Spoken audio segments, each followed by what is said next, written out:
Good evening all of you. कैसे हैं आप लोग? सीख रहे हो, समझ रहे हो, आगे बढ़ रहे हो। आज बात करने वाले हैं सर बजट स्पेशल सेटअप के ऊपर कि सर बजट के ऊपर हम लोग कैसे अपना ट्रेड जो है प्लान कर सकते हैं, उसके ऊपर क्या सेटअप होना चाहिए, हर एक चीज़ मैं आप डिस्कस करूंगा।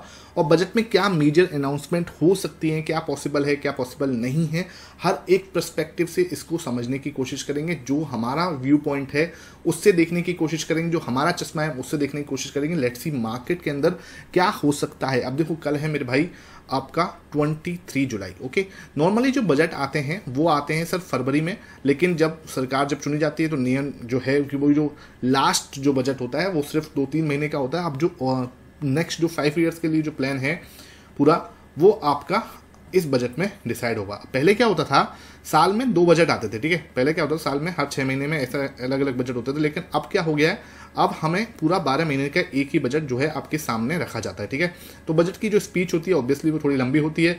हर एक प्लान को जो हमारी फाइनेंस मिनिस्टर है वो अच्छे से पढ़ के सुनाती है। और बजट अप्रॉक्सीमेट 11 के आसपास शुरू होता है, 11 AM के आसपास, और 1 PM तक ये चलता है। 2 घंटे के आसपास जो है इसकी स्पीच पॉसिबली हो सकती है। ठीक है, अब देखो क्या होगा, हमें थोड़ा सा कुछ चीज़ों को प्लान करना पड़ेगा।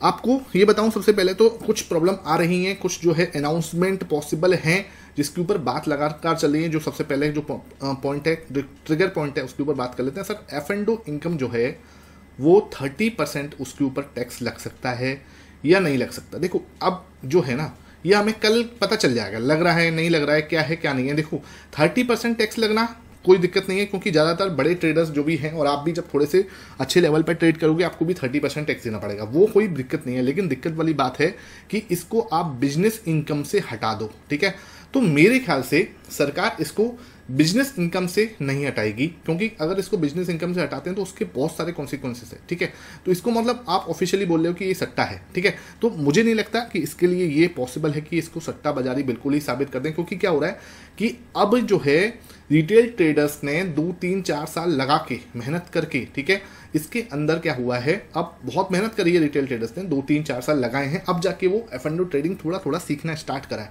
ठीक है, और अब जाके उसको आप बोल दो कि नहीं सर अब ये आपके लिए नहीं है। ठीक है, तो ये कहीं ना कहीं उनके लिए एक पेन पॉइंट होगा, और मुझे नहीं लगता कि गवर्नमेंट ऐसा कुछ करेगी। ठीक है, 30% टैक्स लगाती भी है, मान के चलते हैं, लेकिन बिजनेस इनकम से इसको रिमूव नहीं करना चाहिए, और ना मेरे ख्याल से वो करेगी। लेट्स सी, देखो कल जो है सारी जो अटकलें हैं उसके ऊपर सब पता चल जाएगा कि हाँ क्लियरिटी मिल जाएगी हमें कि क्या हो रहा है और क्या नहीं हो रहा। हालांकि इसकी संभावना मुझे कम लग रही है ना। ये मेरा व्यू पॉइंट है, मे बी मैं गलत भी हो सकता हूँ, मैं सही भी हो सकता हूँ, जो होगा वो कल आपके सामने हो जाएगा, है ना। दूसरी चीज़ जो बात हो रही है सर कि हम सबको एक चीज़ समझ में आ रही होगी कि F&O जो है, फ्यूचर एंड ऑप्शन जो है ना, सरकार खुद कहती है, सेबी खुद कहती है कि भाई 10 में से, है ना, मतलब अगर बोलूँ तो 10 में से 100 में से 10 लोग ही जो है सक्सेसफुल हो रहे हैं। ठीक है, तो यहाँ पर जो है सक्सेसफुल होने का रेशियो क्या है, 10%। आप एक बार सोच के देखो, किसी भी एंट्रेंस एग्जाम को क्रैक करने का रेशियो तो 0.1% ही बचा है। आप कोई भी उठा के देख लो। मैं ये नहीं कह रहा कि मैं इससे कोई डायरेक्टली हम F&O से इसको कंपेयर कर सकते हैं, बिल्कुल भी नहीं। मेरा कोई मतलब मकसद नहीं है कि मैं आपको कोई एंट्रेंस एग्जाम से इसको कंपेयर कर रहा हूँ। मैं आपको बता रहा हूँ कि आप लाइफ में कुछ भी बड़ा कर रहे हो ना, जो F&O इनकम, F&O जो ट्रेडिंग है, ठीक है, उसके अंदर भी अगर आप सक्सेसफुल होते हो तो कोई आप कम नहीं हो। ठीक है, यू आर सक्सेसफुल ट्रेडर, लेकिन आप भी एक अच्छे लेवल पर पहुंच चुके हो। मैं कोई कंपैरिजन नहीं कर रहा, ठीक है, कि आप सोचो मैं ऐसे कोई कंपैरिजन कर रहा हूं, लेकिन मैं आपको ये बताना चाह रहा हूं कि लाइफ में कहीं भी कोई भी एक सक्सेसफुल चीज़ है, ठीक है, चाहे कोई भी सक्सेसफुल प्रोफेशन है, वहां पर सिर्फ टॉप 1% लोग हैं वो सक्सेसफुल होते हैं, या मैक्सिमम टू मैक्सिमम देखोगे तो 3% का रेशो होता है। ठीक है, 3% जो होंगे वही सक्सेसफुल होंगे, बाकी जो है कहीं ना कहीं आउट हो जाएंगे। चाहे तुम किसी भी प्रोफेशन को उठा के देखो, अगर यहाँ पर 10% का रेशो भी है, जो कि अभी धीरे धीरे बढ़ना स्टार्ट हो जाएगा अगर अब जो है और टाइम दिया जाएगा, क्योंकि अभी F&O को एक्टिव होने में, मतलब मेरे ख्याल से ज़्यादातर जो लोग एक्टिव हुए हैं वो कोविड के बाद हुए हैं। ठीक है, वो कोविड के बाद हुए और उन्होंने अब क्या थोड़ा सा सीखना स्टार्ट किया। अब जब इंसान ने 2-3 साल लगाए हैं सीखने में, 4 साल लगाए हैं किसी ने सीखने में, अगर आप उससे वो छीन लो तो कहीं ना कहीं वो एक सही बात नहीं होगी, और मुझे नहीं लगता कि गवर्नमेंट ऐसा कुछ करने वाली है। आपने जिसने भी सही एजुकेशन ली है, ठीक है, जो भी सही तरीके से सीख रहा है और आगे बढ़ रहा है, तो उसको ऐसा कुछ डरने की जरूरत नहीं है कि हाँ यार कुछ खत्म हो जाएगा, हो जाएगा, हो जाएगा। कुछ भी नहीं खत्म हो रहा। ज़्यादा से ज़्यादा हमारे ऊपर 30% टैक्स लग सकता है। अगर वो भी होता है तो इतना घबराने की जरूरत नहीं है, इतना पैनिक करने की जरूरत बिल्कुल भी नहीं है, क्योंकि कोई भी सक्सेसफुल ट्रेडर उठा रहा है वो 30% टैक्स दे ही रहा है भाई। एंड ऑफ द डे उसको, उनको की 10 लाख से ऊपर जो प्रॉफिट होता है उसको फिर 30% के ऊपर ही चले जाता है, तो वो 30% टैक्स दे रहा है। और आप भी उस सेशन पे आ जाओगे कि 30% के आसपास आप भी प्रॉफिट जो है उस पर टैक्सेस वगैरह देना स्टार्ट कर दोगे। तो उसके ऊपर ज़्यादा मत सोचो, क्योंकि जो होना है वो तो होना है। अगर हम नेगेटिव सोचते रहेंगे, नेगेटिव बोलते रहेंगे, तो यार नेगेटिव से कुछ मिल तो जाएगा नहीं, ठीक है। मुझे पता है कि वो पॉजिटिव नहीं है, लेकिन फिर भी वी थिंक पॉजिटिव ना यार, सोचो तो कम से कम पॉजिटिव, ठीक है। ये चीज़ हमारी दूसरे पॉइंट हमें क्लियर होना चाहिए। दूसरा पॉइंट क्या है सर, वीडियो थोड़ी लंबी हो सकती है तो इसको थोड़ा सा आराम से समझना, ठीक है। दूसरा पॉइंट है सर कि इस पर क्या है, जो STT है उसके ऊपर भी कुछ इंपैक्ट देखने को मिल सकता है। मे बी ये थोड़ा बढ़ जाए, मे बी ये थोड़ा घट जाए, ठीक है। अगर ये बढ़ता है वेल एंड गुड है, ठीक है भाई, कहीं ना कहीं मार्केट बहुत बुरी तरह से टूटेगा। अगर ये बढ़ा मार्केट टूटेगा डेफिनेटली, क्योंकि हालांकि बढ़ना नहीं चाहिए, बहुत अच्छा रेवेन्यू जो है ऑलरेडी सरकार को इससे मिल रहा है। तो एक चांस ये है कि इसको क्या है, मार्केट जो है इसको क्या है घटा दिया जाए, तो मार्केट आपका एक पॉजिटिव रिस्पॉन्स दे सकता है। अगर इसको घटा दिया तो यहाँ पर हमें एक बड़ा मूव मार्केट पॉजिटिव साइड में दे सकता है। अगर STT जो है कॉस्ट को कम किया जाता है तो बहुत बड़ा मतलब जिसे बोलते हैं ना कि हमें एक वो मिल सकता है, ठीक है। तीसरा जो है ITCG जो टैक्स लगता है, ठीक है, लॉन्ग टर्म जो कैपिटल गेन लगता है, तो इसके ऊपर भी शायद ये जो है 10% से कम हो जाए, तो ये भी एक पॉसिबिलिटी है। तो ये तीन चीज़ें जो है मार्केट को डायरेक्टली इफेक्ट करेंगे। इनडायरेक्टली तो बहुत सारे फैक्टर्स हैं जिनको गिनना भी पॉसिबल नहीं है, लेकिन डायरेक्टली तो हमारे पास ये तीन फैक्टर्स हैं जो कि हम जो है इसके ऊपर हमें निगाह बना के चलनी है। अब आते हैं सर सेटअप क्या होना चाहिए। मेरा जो मैं अपने हिसाब से सेटअप बता रहा हूँ, सबसे पहले तो हर कोई इंसान तुम्हें ये बता रहा है कि तुम्हें बजट पे करना क्या है। मैं आपको सबसे पहले ये बता रहा हूँ कि तुम्हें बजट पे करना क्या नहीं है। सबसे पहले तो तुम्हें ये नहीं करना कि तुम जाके अपने 100% कैपिटल से ट्रेड करो, बिल्कुल भी नहीं। क्यों, चक्कर क्या है, trading on event days like budget, like election result, इसमें आप जो है, मैं नहीं कह रहा बिल्कुल बाहर बैठ जाओ, एटलीस्ट आप ये है कि हाँ 10% अपनी कैपिटल से करोगे तो आपको क्या होगा, आपको कुछ एक्सपीरियंस गेन होगा, है ना। डेफिनेटली मार्केट में अगर आप 10% कैपिटल से अगर इवेंट डे को ट्रेड कर रहे हो तो आपको कुछ ना कुछ सीखने को मिलेगा। वॉलिटिलिटी जो है पता चलेगी कि वॉलिटिलिटी किस लेवल पर भाग रही है, कहाँ हो रहा है, क्या हो रहा है। तो आपको अगर ट्रेड करना है तो 10% कैपिटल से करो। अगर आप बिल्कुल बिगिनर हो, ठीक है, बहुत ही ज़्यादा बिगनर हो तो बिल्कुल ही मत करो, तो ज़्यादा अच्छा रहेगा, ठीक है। मैं तो हमेशा बोलता हूँ 2 साल का एक्सपीरियंस नहीं है तो F&O ट्रेडिंग में बिल्कुल एंट्री ही मत लिया करो, ठीक है। 2 साल के एक्सपीरियंस के बाद ही F&O में काम करना स्टार्ट करो। थोड़े से 6 महीने का एक्सपीरियंस है, 10 साल आप 10% कैपिटल से कर सकते हो। थोड़ा ज़्यादा एक्सपीरियंस है, 2-2.5 साल का एक्सपीरियंस है, तब आप F&O ट्रेडिंग में आपका 2.5 साल का एक्सपीरियंस, तब आप 20% कैपिटल से जाना। अदरवाइज 20% मैक्सिमम है, आपको 20% से ऊपर मत जाना। मैं खुद अपनी कैपिटल का सिर्फ 20% जो है कैपिटल से जो है आपका ट्रेड करूंगा बजट को, अदरवाइज मैं बाहर शांति से बैठूंगा। मुझे नहीं है कि भाई मार्केट के अंदर यार पूरा साल पड़ा है ट्रेड करने की, जरूरी है कि हम इवेंट डे पे ही अपना जो है सारा कैपिटल के साथ रिस्क लें और मार्केट को एक ओपन दे दें कि हाँ यार आप मेरी कैपिटल के साथ कुछ भी करो। तो जब हमें पता है कि यार यहाँ पे थोड़ा प्रॉब्लम हो सकती है, बैंक निफ्टी बहुत टाइट रेंज में है मेरे भाई, बैंक निफ्टी बहुत टाइट रेंज में, ऐसा कुछ है, ठीक है ना। आपने अगर शाम का वीडियो देखा तो ये कुछ इस टाइप से रेंज में फंसा पड़ा। एक साइड ब्रेकआउट आना, बहुत बुरा ब्रेकआउट आएगा 53,000 के ऊपर, बहुत शार्प मूव आ सकता है। नीचे टूटा 52,000, ठीक है। ये 1000 पॉइंट की जो रेंज है ना, इसकी एक साइड से ब्रेकआउट आपका एक शार्प मूव आएगा, हो सकता है 2500 पॉइंट का भी आ जाए। तो ये कल पॉसिबल है। अब इसका मतलब बिल्कुल ये नहीं है कि आप जाके कॉल पुट बाय करके बैठ जाओ, नहीं सर, वॉलिटिलिटी आपको बिल्कुल खत्म कर देगी। तो हम क्या है, क्या प्लान हो सकता है वो मैं आपके साथ थोड़ा शेयर करने की कोशिश करता हूँ।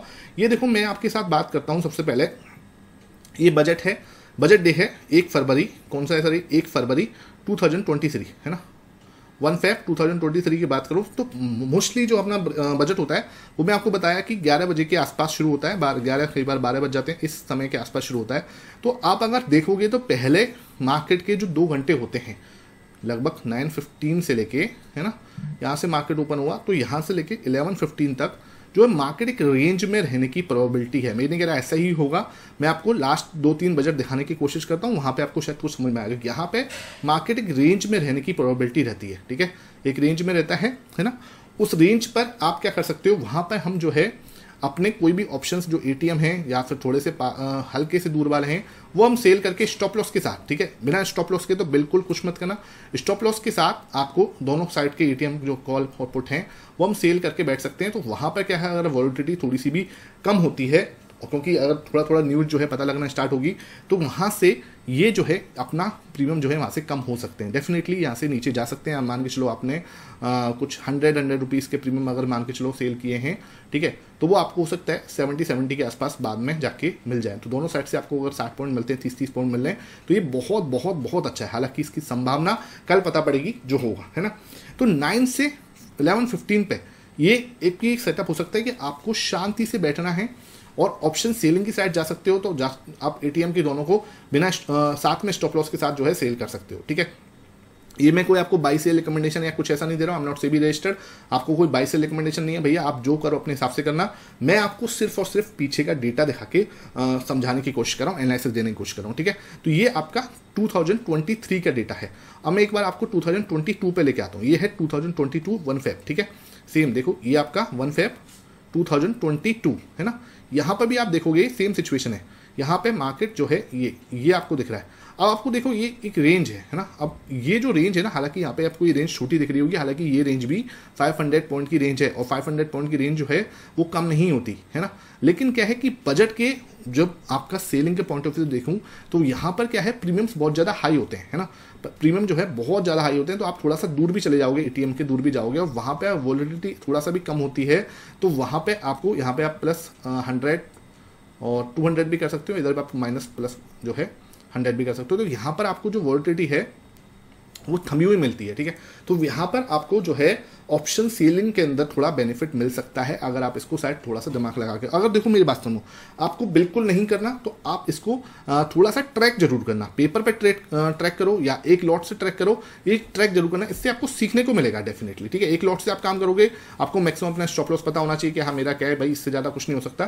तो एक सीखने के पर्पज से जरूर रखना अपने दिमाग में कि 9:15 से लेके 11:15 तक जब मार्केट के अंदर वित्त मंत्री बोलना स्टार्ट नहीं करती, वहां पे 2 घंटे हम क्या है अपना एक नॉर्मल रेंज में बने हुए दिखाई दे सकते हैं। ठीक है, वो आपको अपने दिमाग में रखना है। एक बार मैं आपको 2022 दिखा चुका हूँ, 2021 भी दिखा देता हूँ। तो ये अपना 2021 है, यहाँ पे आप देख पा रहे होगे बिल्कुल, ये देखो यहाँ पे। ठीक है, ये एक छोटी सी रेंज है ना, 15 मिनट का चार्ट है, बहुत प्यारी सी रेंज के अंदर मार्केट है। उसके बाद आपको एक ब्रेकआउट दिखा है, तो आपको ब्रेकआउट कब होता हुआ दिखेगा, 11:15 से 1:15 के बीच में है ना। ये टाइम ऐसा है कि मुझे कुछ नहीं करना, समझो बात को। इस 2 घंटे के अंदर हम कुछ भी नहीं कर रहे होंगे, इस 2 घंटे के अंदर हम शांति से बैठे होंगे और हम देखेंगे कि मार्केट किस साइड मूव दे रहा है, किस साइड मूव देने की प्रोबेबिलिटी 1 बजे तक एटलीस्ट। ठीक है, आपको जैसे ही मूवमेंट क्लियर हो, क्योंकि यहाँ पर क्या होगा 1 बजे के बाद, ये यहाँ पे 1 बजे के बाद एकदम क्लियर मूवमेंट पता चल गया कि हाँ ऊपर जा रहा है, वहां से हम ऊपर की साइड सोच सकते हैं। वहां पे हम एक साइड डायरेक्शनल मूव जो है वो कैप्चर करने की कोशिश कर सकते हो। 1 बजे क्या है, 1:15 बजे सबको पता चल गया कि मार्केट के अंदर क्या हुआ है, पॉजिटिव हुआ है, नेगेटिव हुआ है, जो हुआ है 1:15 बजे आपको पता चल जाएगा। ठीक है भाई, टैक्स स्लैब के अंदर कुछ चेंजेस हुए हैं, F&O पे कोई टैक्स लगा है, STT पे कोई फर्क पड़ा है, LTCG पे कोई फर्क पड़ा है, मार्केट को डायरेक्टली या इनडायरेक्टली कुछ भी अगर हुआ है तो मार्केट जो है 1:15 बजे के बाद डायरेक्शनल मूव दे सकता है। ठीक है, ये आपका 2021 का मूव है ना, 1 बजे के बाद। एक बार मैं आपको 2022 का दिखाऊं मूव।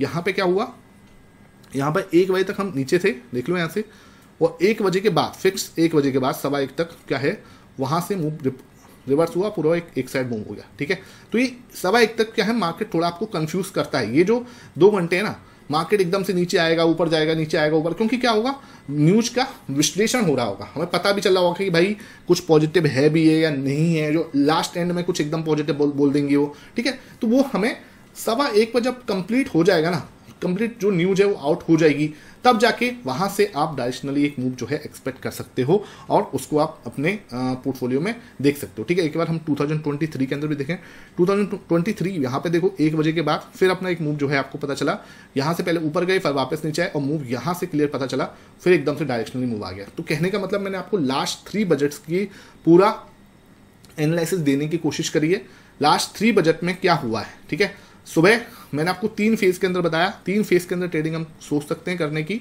है ना, और अवॉइड करो तो अच्छी बात है, लेकिन आपको ट्रैक जरूर करना, डेटा जरूर ट्रैक करो, आगे नहीं कभी तो काम में आएगा ही, है ना।